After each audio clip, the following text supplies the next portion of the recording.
Saudaraku sekalian, puji nama Tuhan, saudaraku. Suatu saat ya, saudara akan benar-benar menyadari, saudaraku, betapa berharganya kehidupan yang akan datang. Lebih dari keberhargaan kita terhadap hidup hari ini. Betapa berharganya kehidupan yang akan datang dibanding kehidupan hari ini. Tetapi pada umumnya atau hampir semua orang memandang hidup ini berharga. Hidup sekarang ini lebih berharga dari kehidupan yang akan datang yang tidak jelas. Tidak jelas.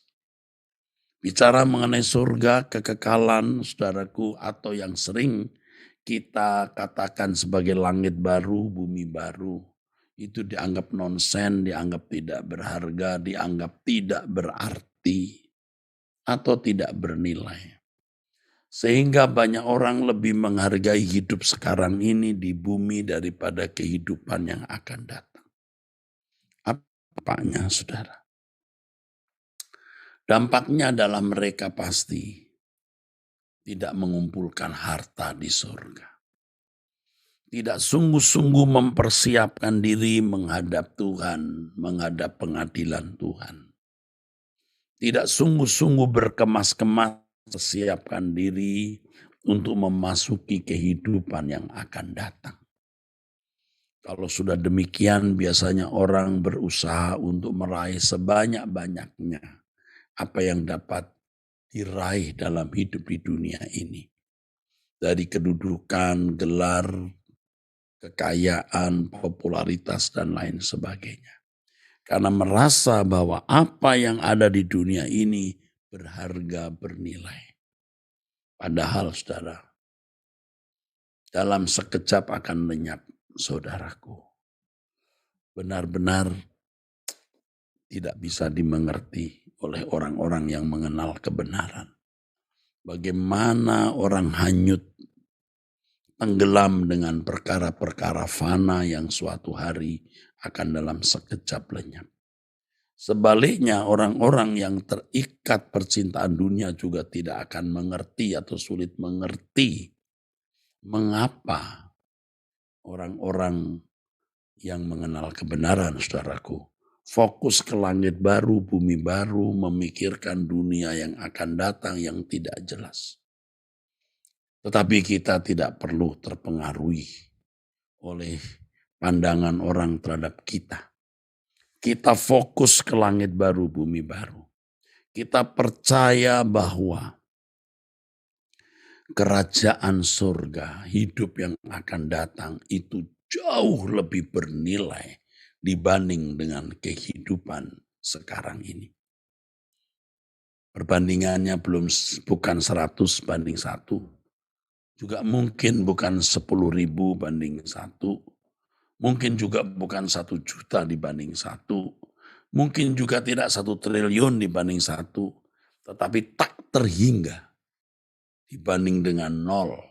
Tidak ada artinya.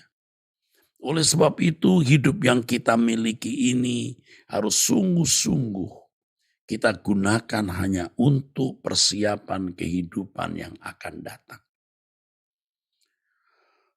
Dulu juga saya kurang berani berbicara tegas seperti ini, saudara. Karena masih mengharapkan ada sesuatu yang dapat menyenangkan hati saya, sesuatu yang dapat membuat saya lebih lengkap di dunia ini. Apakah itu gelar, apakah itu kedudukan, apakah itu aktivitas dalam pelayanan, jemaat jadi banyak, dan lain sebagainya. Tetapi seiring berjalannya waktu, ketika Tuhan terus menggarap saya, Tuhan memberikan saya kebenaran-kebenaran, saya menyadari ini. Bahwa kehidupan yang akan datang jauh lebih bernilai. Bukan 1 triliun dibanding 1, saudaraku, tapi tak terhingga dibanding tidak ada artinya. Makanya bagaimana yang tidak ada artinya menjadi berarti kekekalan. Kita menggunakan kesempatan dan waktu hidup kita hari ini hanya untuk melayani Tuhan. Nah, masalahnya bagaimana melayani Tuhan? Saudara harus belajar terus melalui Truth ID.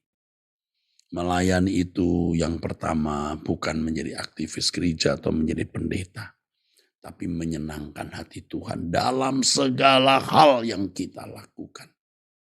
Lalu kita belajar, saudaraku sekalian, untuk menemukan tempat kita di hadapan Allah untuk mengabdi dan melayani Dia. Setiap orang masing-masing beda, tapi harus sungguh-sungguh menemukan tempatnya di hadapan Tuhan untuk mengabdi dan melayani Tuhan. Kalau saudara bertanya, apakah ada manusia seperti ini, Pak? Yang hidupnya hanya diarahkan untuk hidup yang akan datang atau kekekalan.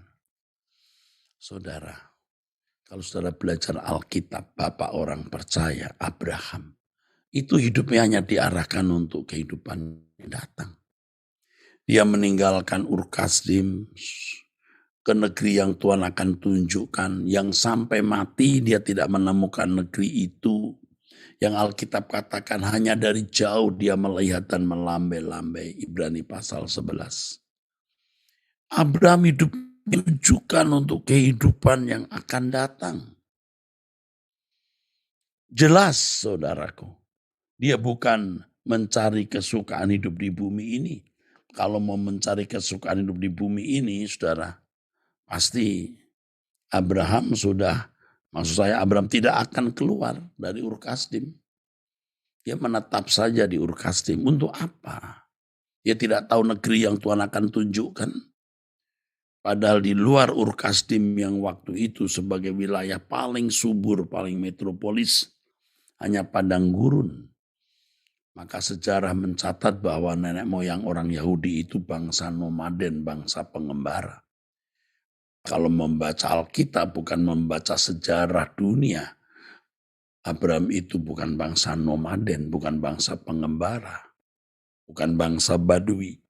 Tetapi ia adalah bangsa yang sudah memiliki peradaban tinggi. Saudaraku sekalian, itu Abraham. Kalau saudara memperhatikan apa yang dikatakan oleh firman Tuhan, saudaraku. Rasul Paulus dalam firman Tuhan mengatakan, sebab kami tidak memperhatikan yang kelihatan, melainkan yang tidak kelihatan, karena yang kelihatan adalah sementara. Sedangkan yang tak kelihatan adalah kekal. Perbandingan dari yang kekal dengan sementara tidak berlebihan. Unlimited, tak terbatas dengan nol. Jadi waktu tadi saya membuat perbandingan, mungkin saudara berkata lebay. Masa dibanding tak terbatas dibanding nol? Ya, karena yang kelihatan akan lenyap nol. Sedangkan yang tidak kelihatan itu kekal, tak terhingga. Makanya saudara, apa yang saya katakan ini benar. Lalu dalam 2 Korintus 5 ayat yang ke-7, firman Tuhan mengatakan sebab hidup kami ini adalah hidup karena percaya, bukan karena melihat. Not by sight, but by faith. Oleh sebab itu harus berani mempercayai Alkitab. Kalau kita anak-anak Abraham, kita meneladani Bapak Abraham, kita harus memiliki pandangan, penglihatan, visi jauh melampaui batas. Jauh beyond the grave, melampaui kubur, saudara. Kita harus percaya yang dikatakan Tuhan Yesus, aku pergi menyediakan tempatmu. Yohanes 14 ayat 1, 2, dan 3. Dan kalau kita mempercayai ini dengan sungguh-sungguh, kita memiliki cara pandang kekekalan. Dan ini sebenarnya inti daripada kehidupan yang Tuhan kehendaki, saudaraku. Inti dari kehidupan yang Allah kehendaki. Saya bersyukur bisa menyampaikan ini kepada saudara. Dan saya juga secara langsung menyampaikan kepada diri saya sendiri, ingat, harus diingat bahwa hidup yang bernilai bukan hari ini. Anda boleh punya rumah mewah, mobil bagus, gelar banyak, apapun yang bisa diberikan dunia. Nol putul. Suatu hari akan lenyap, saudara. Tetapi kekekalan itu abadi. Suarakan dalam jiwamu, goreskan dalam hatimu, perintahkan jiwamu untuk mengakui dan menghayati hal ini, supaya kita tidak menyesal. Tadi pada waktu berdoa saya sempat memikirkan satu hal ya saudaraku. Terlintas di pikiran saya saudara. Betapa berharganya waktu yang kita miliki ini. Sebab ketika kita sudah meninggal dunia, maka waktu sebanyak apapun tidak ada artinya. Jika tidak kita gunakan sejak kita hidup ini untuk mengumpulkan harta di surga. Puji Tuhan saudara, demikian pemberitaan kebenaran, pesan dari Tuhan untuk saudara dan saya saat ini. Dan pesan ini benar dalam nama Yesus Kristus dari Bapa di surga. Oke, kita tutup di dalam doa dan jangan lupa besok jam 5 pagi kita doa pagi. Jangan terlambat. Dan saya ingatkan tanggal 30 Juli 2022 doa pagi kita bersama onsite di GSKI Kebun Jeruk ya saudara, Jalan Perjuangan, yaitu betul ya, di samping RCTI di Gedung Sastra Graha jam 5 pagi. Oke, kita tutup dalam doa. Terima kasih Bapa untuk kebenaran firman-Mu yang kami dengar, nasihat-Mu. Terima kasih untuk perjumpaan doa pagi ini. Dalam nama Yesus Kristus kami bersyukur, kami berdoa. Amin. Saudaraku, sampai jumpa di lain kesempatan. Tuhan memberkati saudara. Sola Gracia.